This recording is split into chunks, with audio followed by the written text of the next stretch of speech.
Salut, c'est Jeff La Tendresse. Comment ça va? Aujourd'hui, je vais revenir un peu sur la COVID-19, le coronavirus. J'ai pas fait vraiment de vidéo officielle là-dessus pour dire, bon, ce qui m'est arrivé, pis la patente, parce que, m'en t'avouer quelque chose, ça m'a un peu sacré à terre. C'est rare que je perds ma bonne humeur et mon sourire légendaire, mais là, au début, m'en t'avouer que je la trouvais un peu moins drôle. Je t'explique. Moi, j'ai une compagnie dans le domaine de l'événementiel. Fait que moi, mon métier, c'est de créer des rassemblements. Puis le 12 mars, le premier ministre du Québec, puis de pas mal un peu partout à travers la Terre, il a dit « Hey, on n'a plus le droit de faire des rassemblements. » Au début, c'était 250 personnes et plus, on n'avait pas le droit. Bon, je me suis dit, c'est pas si pire parce que la plupart de mes événements, c'est 250 personnes et moins. Mais là, après ça, il a dit « Ah non, finalement, ça va être 100 personnes et moins. » J'ai dit « Bon, ok, ça va peut-être couper pas mal, mais on est encore capable de survivre. » Puis là, il a dit « Plus d'événements pantoute. » Puis je me rappelle quand il a dit ça, là, je sais pas si ça vous est déjà arrivé, vous autres, là, mais j'ai été dans une espèce de néant, j'ai pogné un vertige, puis pour vrai, là, j'ai pas filé bien pendant 2-3 jours que je me disais, qu'est-ce qui arrive? Je pensais à moi, mais je pensais aussi à tous mes clients qui ont organisé leur mariage. Moi, je fais des mariages durant des années, puis là, ça allait être annulé. Là, c'est sûr, tu penses à pas de revenus, tu penses à plein d'affaires, bref, c'était pas très agréable. Puis, pour vrai, ce qui m'a fait le plus bizarre, c'est qu'il a vraiment fallu que je fasse un move rapidement. Ce que j'ai décidé de faire, c'est de laisser tomber mon local, parce que j'avais un bureau avec un grand espace où est-ce que je faisais mes vidéos et tout ça.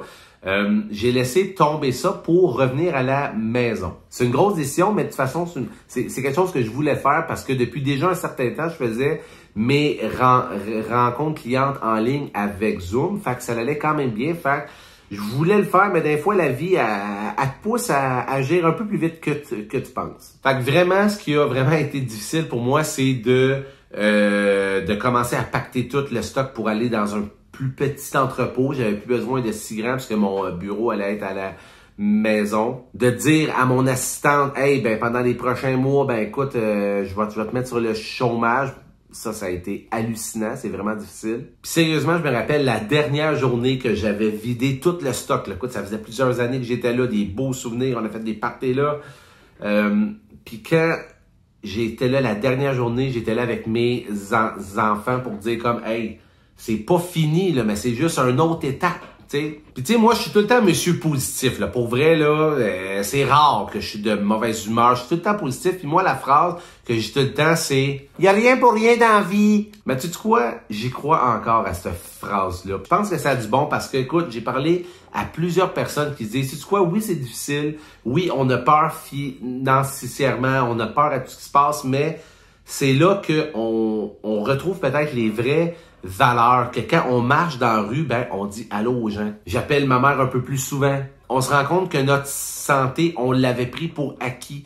Tandis que c'est un cadeau du ciel de Dieu merci, on n'a rien, ça va bien, on est vivant puis on est en santé. Puis la grande leçon, je pense, que j'ai appris ou que je suis en train d'apprendre, comme pas mal de gens de cette grande situation-là, c'est si t'es pas capable de changer une situation, s'il y a quelque chose qui arrive, que t'as aucun pouvoir, t'as aucun contrôle, comme une pandémie, mettons, je pense qu'il faut que tu essaies d'étudier ou d'essayer de savoir qu'est-ce que cet événement a à changer sur toi, va te faire changer, va te faire progresser. Je pense vraiment que cette histoire-là, toute cette pandémie-là, c'est sûr, là, je parle ça comme ça, mais il va y avoir des morts et tout ça, c'est sûr, c'est clair, c'est super triste.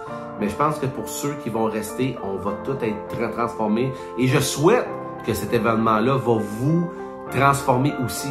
J'espère qu'une fois que tout va être fini, on va se dire « Hey, je suis content d'être devenu cette nouvelle personne, puis je reviendrai pas où est-ce que j'ai été avant. » Puis là, au moment de faire cette vidéo-là, on est en plein dedans. On est le 4 mai 2020 et il reste encore beaucoup de temps, je pense, avant que tout redevienne comme avant.